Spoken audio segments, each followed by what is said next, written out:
Welcome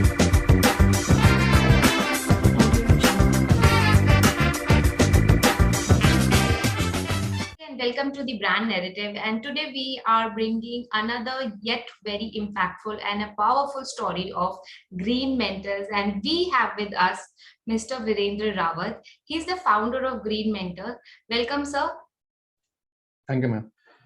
Ma'am, Green Mentor is an organization that is recognized by ECOSOC of the United Nations, and we are based at Ahmedabad, India, and we are promoting sustainable or responsible education in some schools and university in India and around 40 countries outside of India. Great, sir. Our purpose is that to introduce a responsible education system, to create a responsible nation, and to have a responsible world for sustainable future for all. That is the ultimate goal of our organization.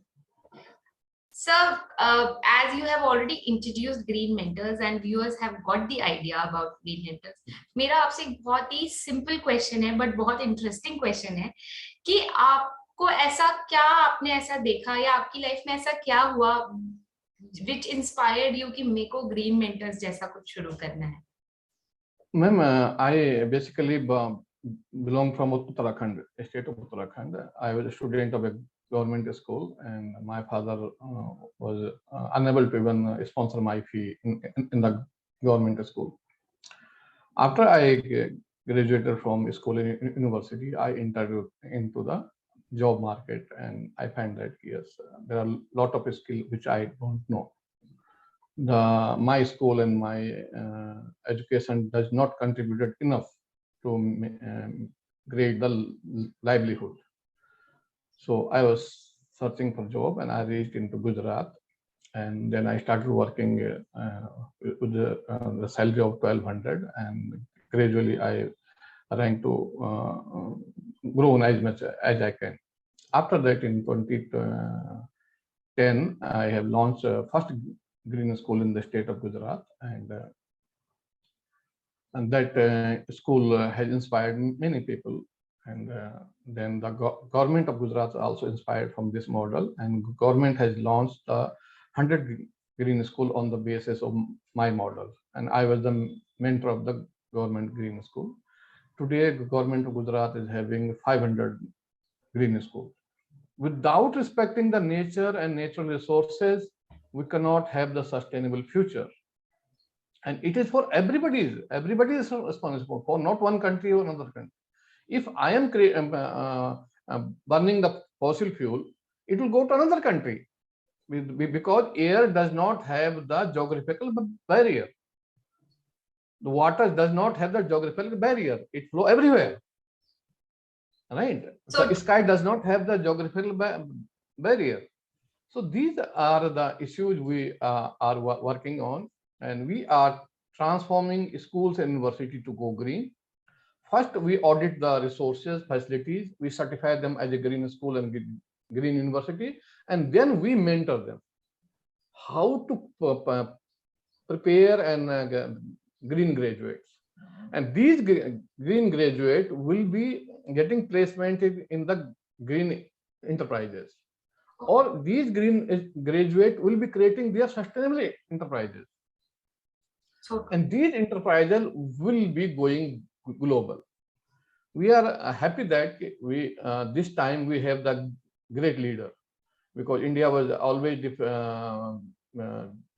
having deficit of leadership. But now our leader, Mr. Narendra Modi, has launched a new education policy, and that gives independence to at least learners. And that has included the primary education, the local language. Without local culture, without local language, and without local value system, we cannot define the education. So true, sir. And very effectively you have said कि अगर हम green graduates produce करेंगे तो वो green enterprise, and so education is the route जहाँ पर हम change ला सकते हैं, and then only we can just become sustainable. So moving on to the second part of the conversation, मैं जानना चाहती हूँ कि आपने जब पहली बार अपना ग्रीन मेंटरशिप प्रोग्राम किसी स्कूल में या किसी यूनिवर्सिटी में जब किया था, तो आपका वो एक किस्सा कहानी जरूर जानना चाहूंगी कि आपको कैसा लगा था. What was that day, how could you achieve this, and उस आई एम श्योर कि वो आपके दिमाग में रजिस्टर्ड होगा. When I have decided to build a sustainable school or green building, first the confrontation was the architect. अच्छा. So I have requested architect to design a building where the airflow must be good and sunlight accessible to every child. So we should not need the artificial light. So every corner of the building must be accessible to the natural light. And every toilet, there should be at least 2 hours sunlight to get the toilet natural dry. So it sanitize the whole toilet, so infection goes down. I told that can we have a building with the oval size instead of a square, because in India has the building code. Government has decided building code. You will see the schools are always square, either in Himalaya, either in the near to the coast, either everywhere, because government believe that square is good for everywhere. I belong from Uttarakhand. Uttarakhand is the climate condition is not hot, so we need a school built by the wooden material. But government say that no, you only use the cement, you only use the iron, and in the winter it is very difficult to study inside of school. Ultimately, school students come out in the under the tree and they study there. So what is the purpose of building such a concrete infrastructure in the hilly terrain? What is the purpose of building a concrete infrastructure in the Kerala, one of the beautiful place, huge biodiversity? So from that, we have not this, we are not concerned about the local climatic condition. So our resources are not used. Taxpayer money is not used judiciously. So when I decided to work with the architect, so it was very challenging to convince the architect. He said that, okay, I have designed many schools, and this is the standard size. Sir, that is, you are right. I'm not architect. I'm not wiser than you. But can you make like this thing? And gradually he has accepted my proposal, and somehow we design a oval building. And the building was very good for the users because we are using less energy, less water, right, and good quality of air.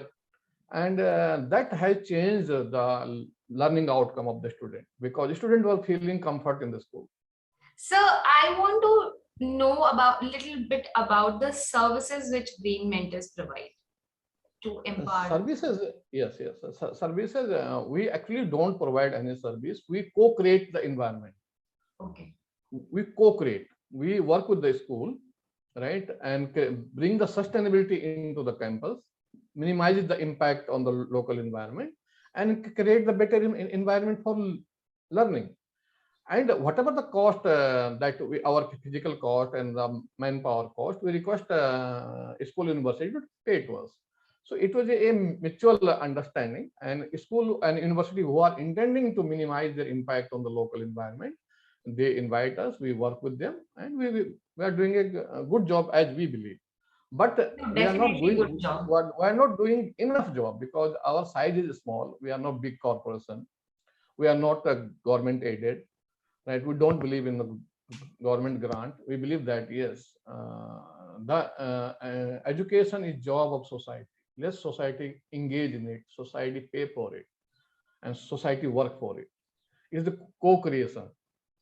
So this is the way we are working in India and other countries also. I'll give you an example of Kiribati. Kiribati is one of a small nation in the Caribbean area. And since last 20 years, everybody is saying that Kiribati will be no more. Everybody believes that by 2050, Kiribati, the ocean will take up the Kiribati because the ocean is coming, sea level is coming up. And I met Ambassador, he's Kiribati ambassador to UN, and he was also president of the Kiribati, and we discussed a lot. And I said that yes, we and you can work together. If we'll change our behavior with the nature, nature will never hurt us. So the ambassador said, yes, Mr. Rawat, we need you like people to change how to change our behavior. We have a small nation. Yes, it is very, very. So if we'll change our behavior with the nature, I'm sure that the nature will never hurt any nation. So we'll be working with that country in the coming days, and I'm sure that I'll be and our organization will be helping many countries to achieve their sustainable development goal before 2030, because every country is struggling. Policymakers are only focusing on economy. Nobody is focusing on ecology. So without ecology, we cannot define economy. Without environment, we cannot define education. So true, So sir. this is the way we are working on that. Yes, ma'am. And I'm sure, and my best wishes to Green Mentors for achieving the goal by 2030. So if I want to tell to the viewers that how if someone wants to become a part of Green Mentors, how can they become a part of Green Mentors? They want to join the mission, so how can they? Yes. First of that, ma'am, it required a huge set of knowledge, because I took 15 years to understand all the things. So if those who want to join me, they will also take some time. So they will not immediately able to understand us, because it is a responsibility and it is required patience. And if anyone wants to join us, yes, they can join us, understand us how we work, and understand how he or she can contribute. And they should not join us for the job. They should join us to change the world, to contribute to the world, because they are the contributor. The money is secondary part. Money come automatically when we sign an agreement with any country, state. They give us a lot of money. Like, what is that? We should become responsible. So people are having a lot of hope from us. So we need a very committed team who can be change maker, who have the good patience, who can work with the different set of organization, schools and universities, and different country, different diplomats. I'll just give an example. When you and I said that yes, unless we will not have the responsible diplomacy, those are the diplomat. People call that ambassadors. We call them a career diplomats. So they represent a different country. I said to them, if you will not include the environment in your every discussion, every debate, and every dialogue, your debate or dialogue or discussion may not be complete. So the moment you include environment in your policy, in your national interest, I'm sure that will make your career more responsible.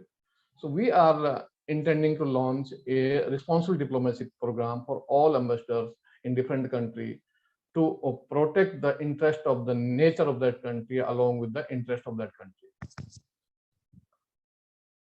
Absolutely. Thank you, ma'am. No, I'm here, sir. Sir, I want a last question for you. I want you to give our viewers a message from Green Mentors side. The message of your viewer is to behave responsibly with natural resources, with the nature, and accept the law of nature. So one message which you want to give to the viewers today about sustainability and through Green Mentors. Yes, my message is that behave responsibly with nature and natural resources, and especially just accept your child as he or she is. Do not expect unexpected from your children. So let them grow the way they want, and just love them. I'm sure that they will love you back. Thank you so much, sir, for such a beautiful message for all the parents and the students. We really got enlightened about Green Mentors today and how you as a single person had started such a huge yeah, such a huge movement. And I know for the viewers, I would like to tell that sir is also visiting the other countries and mentoring them also. So many universities have already become green under his mentorship, and we look forward to have more communication over this. We look forward to have more sustainable country and more sustainable education, more sustainable buildings. Thank you so much, sir. Thank you so much for your time. Thank you so much, ma'am. Thank you so much.